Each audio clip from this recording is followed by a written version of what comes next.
Bonjour à tous, aujourd'hui on se retrouve pour une nouvelle vidéo. Je vous ai sélectionné mon top 10 des bienfaits qu'apporte l'utilisation du romarin sur la santé.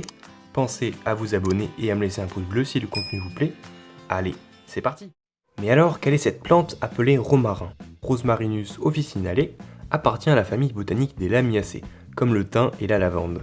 À l'état sauvage, on trouve le romarin dans le pourtour méditerranéen. Il aime les lieux arides et ensoleillés comme les garrigues ou les maquis. Ce petit arbuste se reconnaît à son feuillage persistant, ses fleurs violacées et son odeur camphrée. Entrons dans le vif du sujet et parlons ensemble des bienfaits que renferme cette plante. 1. Il inhibe les composés carcinogènes de la viande cuite. Vous savez probablement que la cuisson en grillade de la viande, pire encore en barbecue, recouvre vos steaks et saucisses de composés carcinogènes, c'est-à-dire qui augmentent le risque de cancer. Eh bien, l'ajout de romarin à la viande, dès le début de la cuisson, agit contre la formation de ces composés. Il ne les empêche pas, mais il les limite. Si vous avez depuis longtemps cette habitude de rajouter du romarin à votre viande, dès le début de la cuisson, vous vous protégez ainsi de ces méfaits. 2. C'est le parfum de la mémoire. Ces bienfaits du romarin sur la mémoire par voie respiratoire seraient dus à un composant particulier, le 1,8 cinéole. Le 1,8 cinéole est une molécule volatile capable d'entrer dans le sang par les poumons ou les intestins, et une fois dans la circulation sanguine, d'agir directement sur le cerveau. Autrement dit, lorsque vous sentez ou inhalez des huiles essentielles de romarin, vous stimulez votre cerveau et tout particulièrement votre mémoire. Alors pourquoi ne pas planter un petit pied de romarin dans votre jardin ou sur votre balcon?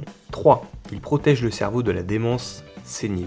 Le romarin ralentit notablement le déclin des capacités du cerveau. C'est plusieurs fois documenté dans la littérature scientifique. Je ne citerai qu'une étude datant de 2012 menée sur des personnes âgées en moyenne de 75 ans auxquelles on a fait prendre soit du romarin, soit un placebo. Le résultat ne vous surprendra pas, les personnes avaient de meilleurs résultats aux tests cognitifs après avoir consommé du romarin. Et plus la consommation de romarin était importante, meilleurs étaient les résultats. 4. C'est un puissant anti-inflammatoire et antidouleur. Le romarin agit comme un analgésique naturel et calme l'inflammation. L'extrait de romarin serait tout particulièrement efficace pour calmer les douleurs neuropathiques, donc provoquées par le système nerveux, et les inflammations neurologiques. Ce qui nous ramène une fois de plus à son aspect protecteur contre les maladies neurodégénératives et notamment Alzheimer. Alors laissez-moi vous poser une question pour voir si vous avez bien suivi. À quelle famille de plantes appartient le romarin? Réponse A, les Lamiacées. Réponse B, les Astéracées. Si vous avez la réponse, jouez le jeu et écrivez-la moi en commentaire. Je vous donnerai la réponse en fin de vidéo. 5. C'est une arme remarquablement efficace contre le cancer. Il s'agit là encore d'un bienfait très bien documenté. Le romarin, disent les chercheurs, réduit le risque de cancer du sein et ralentit sa progression s'il est déclaré. Réduit la progression du cancer colorectal. Lutte particulièrement efficacement contre la leucémie quand il est associé à la vitamine D3. Une autre analyse de la revue Nutrients a par ailleurs recensé l'efficacité du romarin pour lutter contre les cancers du poumon, du foie et du pancréas. 6. Il lutte contre le diabète et le surpoids. Le romarin est l'ami de votre métabolisme. Il abaisse le taux de sucre dans le sang et contribue à la perte de poids. Plus précisément, le romarin permet d'utiliser puis de faire disparaître le glucose plus vite après consommation. Une autre étude a montré que l'extrait de romarin se révèle un antidiabétique aussi efficace que la metformine. Commercialisée en France sous le nom de glucophage, la metformine engendre plusieurs effets secondaires classiques tels que nausées, vomissements, diarrhée, etc., mais aussi des complications plus graves comme l'acidose lactique. Le romarin peut être un bon substitut. 7. Il combat les microbes et les bactéries.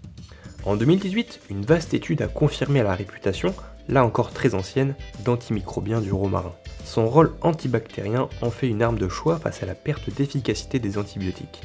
En 2013, une équipe de recherche a testé avec succès le pouvoir d'éradication de l'huile essentielle de romarin d'Escherichia coli, une bactérie antibiorésistante notamment responsable d'infections urinaires et respiratoires. Les auteurs concluent que l'huile essentielle de romarin devrait être employée pour prévenir et traiter les maladies nosocomiales, donc c'est les maladies qu'on arrive à attraper dans les hôpitaux. 8. Il soulage l'arthrose et les douleurs articulaires. Les vertus anti-inflammatoires du romarin en font un remède efficace pour soulager les douleurs articulaires, notamment celles liées à l'arthrose. Dans le cas des douleurs articulaires, mais aussi musculaires, C'est comme huile thérapeutique de massage que le romarin s'est révélé particulièrement efficace. Une étude menée en 2017 sur 105 patients atteints d'arthrose fortement douloureuse dans les membres inférieurs a montré que l'application locale d'huile essentielle de romarin diminuait significativement les douleurs. Vous pouvez donc localement contre ces douleurs employer au choix de l'huile essentielle diluée de romarin, une teinture mère de romarin diluée, ou encore tremper vos membres endoloris dans une infusion de romarin. 9. Bon contre les troubles digestifs. Si vous gardez un peu de romarin seul en bouche, vous remarquerez bientôt son amertume.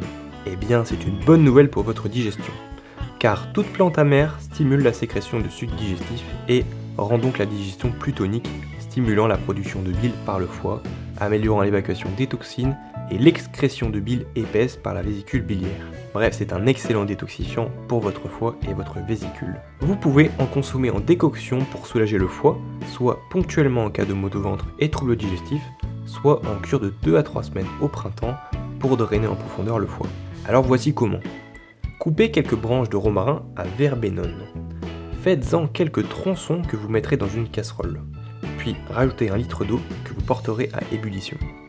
Laissez un peu refroidir, puis placez le liquide dans un récipient à part, auquel vous rajouterez un peu d'eau filtrée, de façon à atteindre de nouveau 1 litre. Buvez ce litre tout au long de la journée. 10. Il dégage les voies respiratoires. L'emploi du romarin pour dégager les voies respiratoires est également très ancien et tout particulièrement efficace au printemps. Il agirait comme antihistaminique si vous êtes sujet au rhume des foins. L'acide rosmarinique, que l'on trouve aussi dans la sauge, la menthe et le basilic, inhibe l'inflammation provoquée par la réaction allergique. Au cours de différentes études, il s'est ainsi montré efficace pour calmer les rhinites et les conjonctivites allergiques. Si vous avez les sinus et ou les bronches encombrés, vous pouvez inhaler le romarin soit en infusion de plantes fraîches ou séchées, soit en inhalation. Et voilà, c'est déjà la fin de cette vidéo, j'espère que vous avez appris plein de choses. Pour répondre à la question posée en milieu de vidéo, il s'agit de la réponse A, comme je vous l'ai dit, la famille du romarin et la famille des lamiacées, tout comme la menthe ou encore la sauge, le thym, etc. Pensez à vous abonner et à activer la cloche pour ne louper aucune vidéo. Si vous avez des questions, posez-les-moi en commentaire. Je regarderai très attentivement. Si vous en voulez plus, je vous mets une vidéo très intéressante dans le même thème. Allez la consulter, elle s'affiche juste maintenant. Et d'ici là, on se retrouve pour une prochaine vidéo. À la prochaine!